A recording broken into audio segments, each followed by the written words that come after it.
Coming to you live, but not really. It is all pomp and no circumstance with Ryder Richards on LetUsThinkAboutIt.com, the amateur hour you should never tune into. Welcome back. This is Let Us Think About It, and I'm Ryder Richards.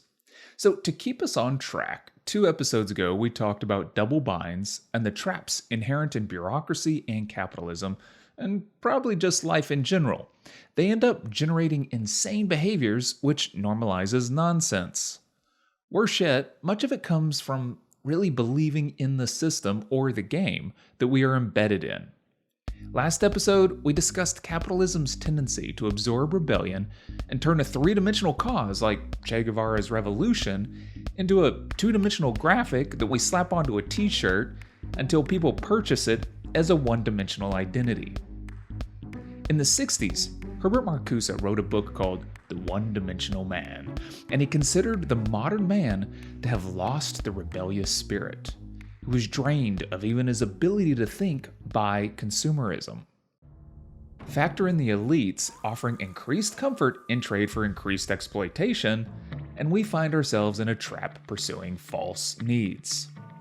This episode, we're going to look at Paul Piccone, who really ran with the idea of the one-dimensional man until he was mostly alone, having taken it to a place that few could sanction. Part 1. Hegel. Now, before we get into Piccone and artificial negativity, we need to talk a little bit about George Wilhelm Friedrich Hegel, aka Hegel. Now, this is important for the arc not only of this episode, but the surrounding episodes. The overarching Hegel idea is that antagonistic opposites may seem opposed to each other, and these are called antinomies. But if you really pause and analyze them, you can find their shared relationship to the whole. That is, that opposites actually rely on each other. They give shape to each other, and one cannot exist without the other. So they're actually circular and reliant on each other. By finding the unifying force or principle, you can envelop, overcome, or sublate the opposites, realizing their essential unity within the whole. This is how the two can become one while still remaining two. Voila, magic. And each sublation allows you to encounter a larger set of oppositions. This is kind of like a never-ending spiral staircase. Now, Hegel is really big on spirals, like spiral shells and unfurling ferns, but I think he really should have used donuts. I mean, right? Maybe the French cruller, because not only is it circular, it's related to the whole, but the whole thing spirals, and I actually kind of want to subsume donuts. But of course, Hegel didn't ask me. Anyway, Hegel talked also of the true essence of a thing as its ground, and that ground includes having its being in another. Every being is formed from a negation, not indifference or nothingness, but more like a drive to separate, and that is a constitutive part of who and what they are.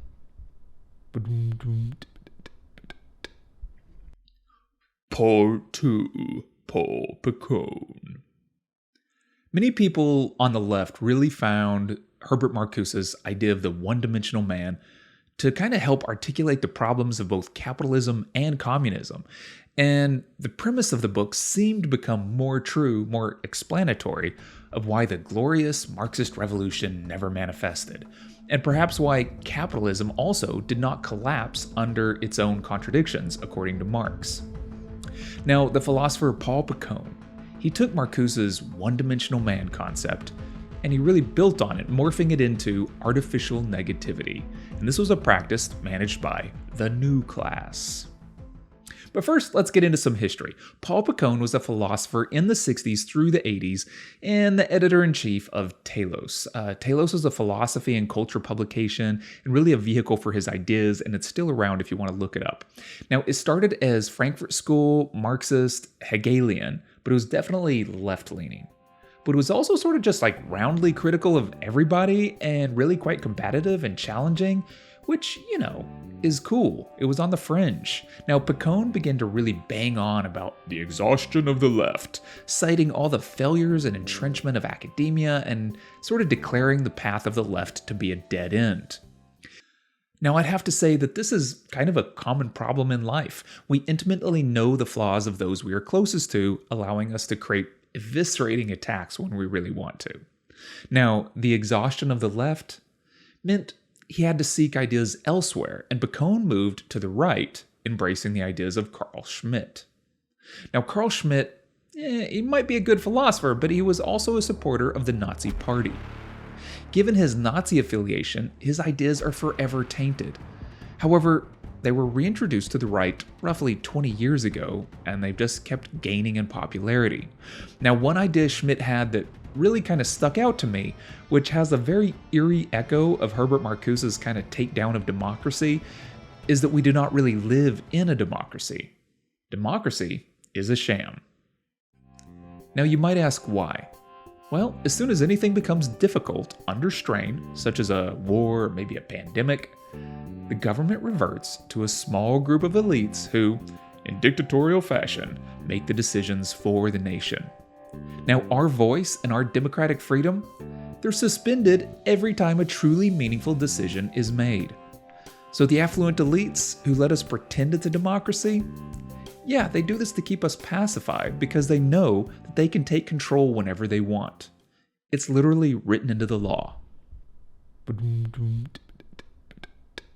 Artificial negativity. So what is artificial negativity? Piccone and Timothy Lake created this idea, and despite the later turn, it's really a great observation that explains a lot about why we cannot manifest change. Essentially, it says that Marcuse is right.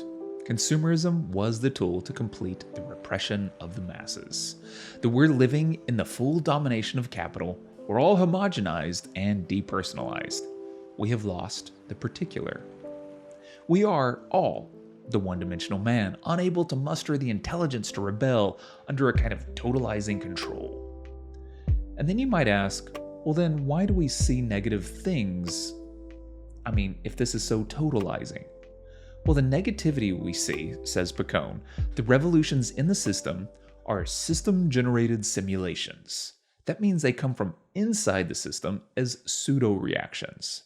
They're not organic, they are contained and staged in a way that will never break the system. They are managed. Now, here's a quote from John Zerzan explaining. Piccone has offered a persuasive picture of a consumer cultural hegemony, grown so complete as to remove from its subjects a combative intelligence essential to now extinct struggles.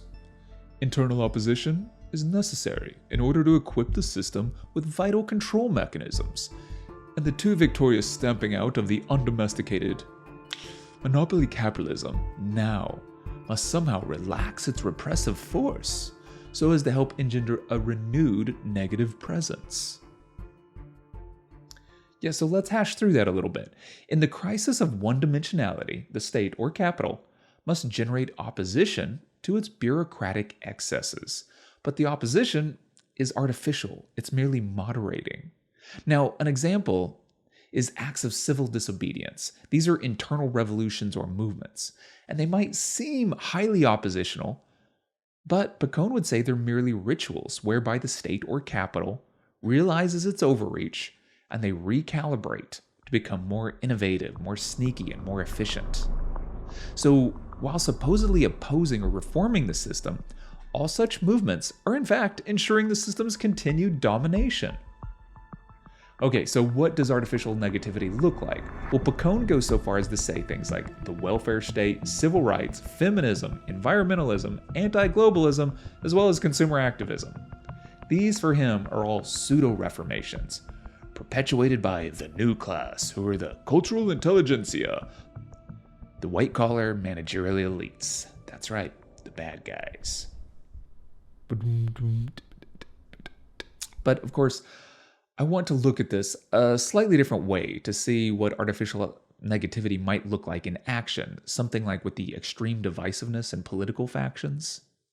Now, this of course causes stagnation while bloating state authority and capitalism. The further extreme each side gets, the more they fuel their opposition, which just ensures both sides stay equal in their struggle, leading to no substantive real change. So, as an example, when the left refuses to recognize biological sex, well, the right is enraged at what they see as irrationality. I mean, in this case, Fox News, they don't even have to try. They just broadcast the quotes directly from the left. Now, meanwhile, the cult of Trump claims to be patriotic, moral Christians, while manifesting racism and xenophobia, rolling back women's rights, advocating for guns with kind of an immoral bully as their mascot, and all you want to say is, what would Jesus do? Right? I mean, The Daily Show doesn't even have to try for satire. You made their point for them. Now, here's the deal. The harder you fight, the more extreme you get. In the media age, you feed the other side. Eventually, both sides have violent factions in the street.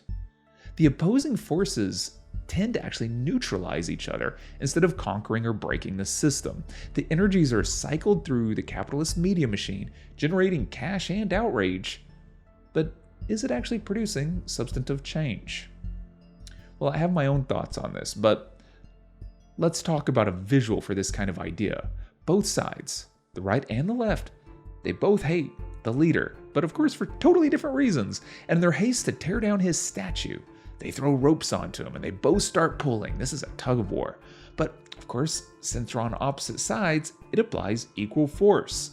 And the tug of war functions like guy wires, making the center position even more stable.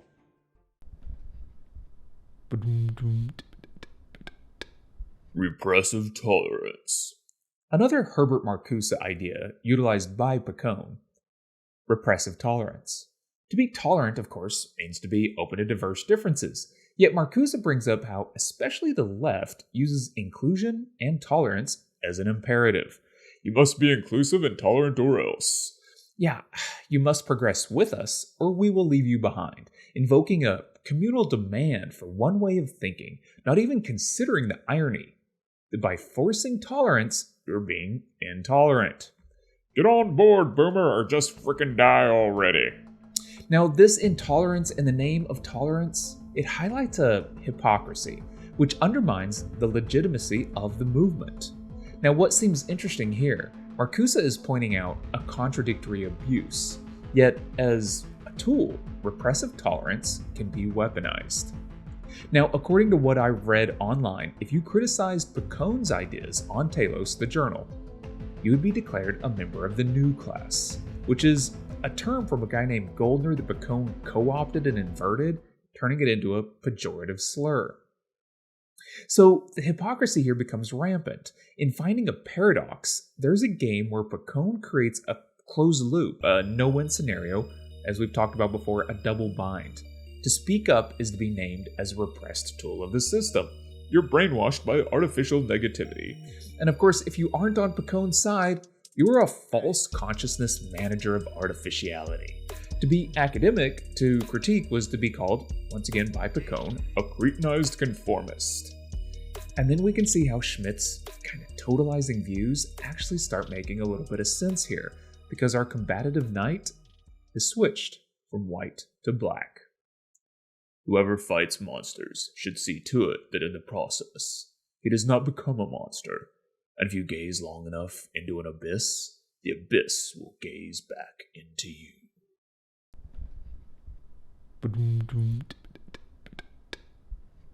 In the end, Piccone had decided the only way to break out of the one-dimensional man crisis was through the particular.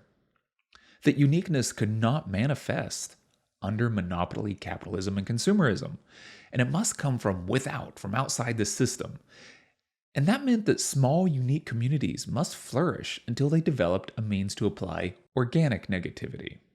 And this is, of course, cybernetic theory, which we talked about last episode.